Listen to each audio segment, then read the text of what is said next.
What's going on, everybody? Welcome back to the channel. It's definitely been a minute. It's been a very, very long minute. There's been a lot going on.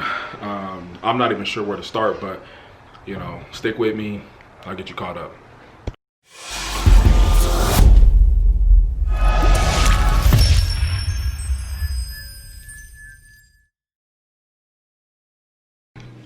So, the exciting news I have for you is I am getting rid of the Pro Charger setup. I know it only lasted a season, you know, and it works, it runs very well, but I'm bored. I get bored so easily. If you can't tell, like when me switching vehicles and shit like that, like I get bored so easily. You know, the car runs great. For those of you who don't know, it's about 850 wheel horsepower.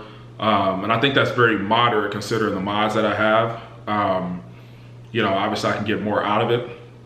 But 850 wheel horsepower, that's where I'm at right now. And I want more. You know, I want more. And so I am going with a Hell Horse Performance twin turbo kit. That's what I'm doing.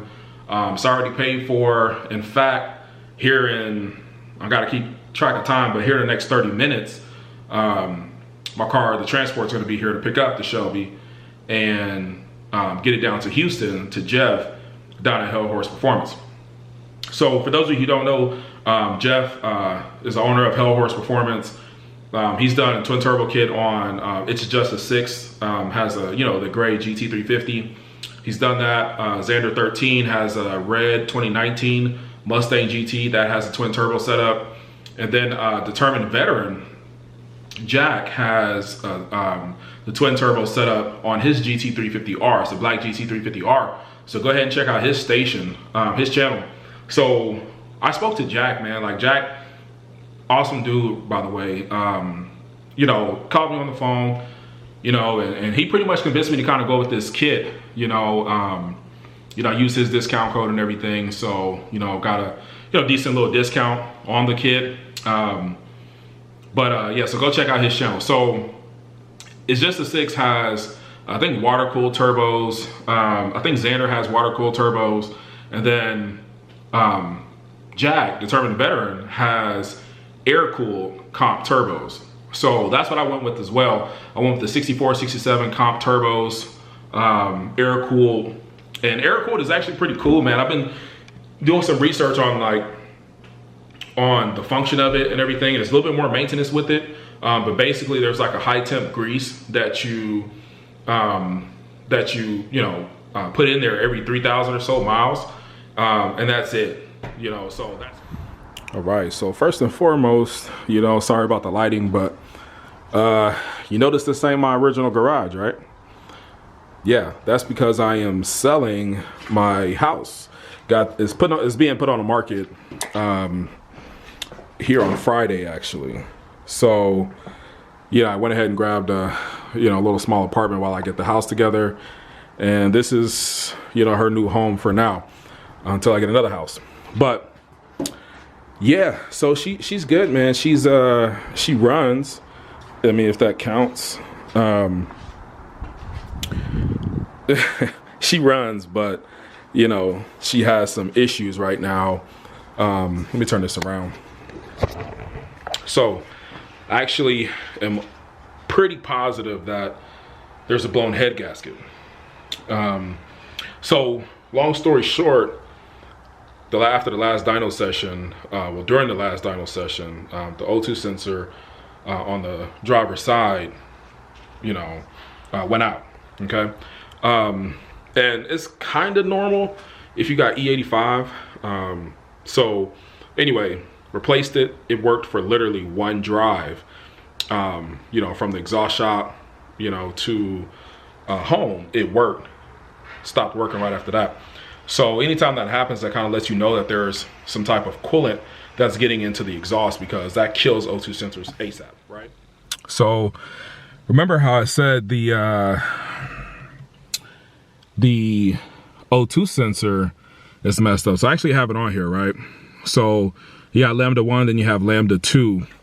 Lambda 1 is basically the passenger side, right? Lambda 2 is gonna be the driver's side. All right, so let me get it's a cold start, so it might be rough, but let's see.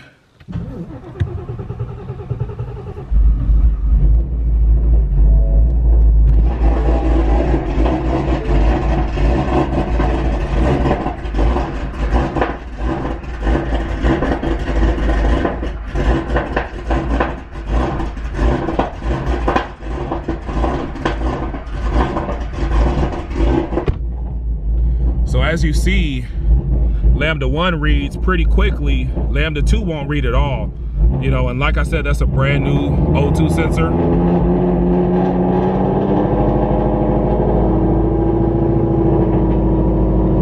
It's a brand new O2 sensor, so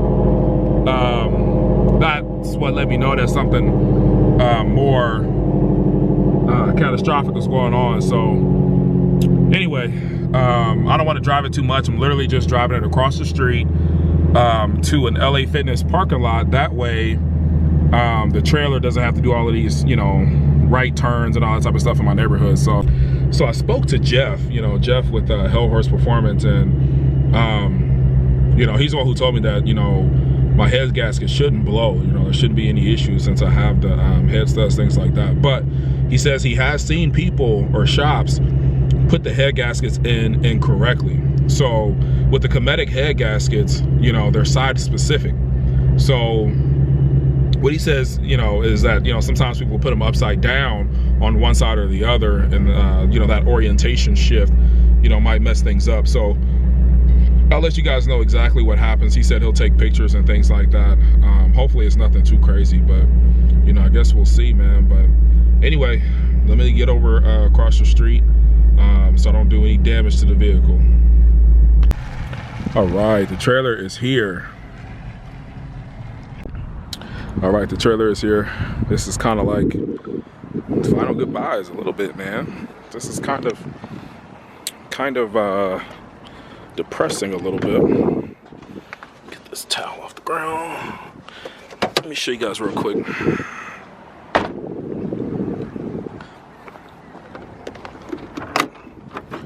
So this is what the motion waste works. Catch can looks like. I know it's close to the Pro Charger, but that won't be here any longer next time I get it back. The twin turbo kit is a sleeper kit, so the turbos will be at the bottom underneath the vehicle. So I think this is a great place to have it. I'll probably have the bracket there welded, and that's that. All right, so that's that, man. That's the video. Just wanted to give y'all a quick update on things that are going on right now. As you see, the Shelby is gone, heading to Houston for the twin turbo build. Anyway, I'm gonna stop rambling. I'll see y'all next video. Appreciate y'all for hanging in there with me. How do I say goodbye to what we had? The good times.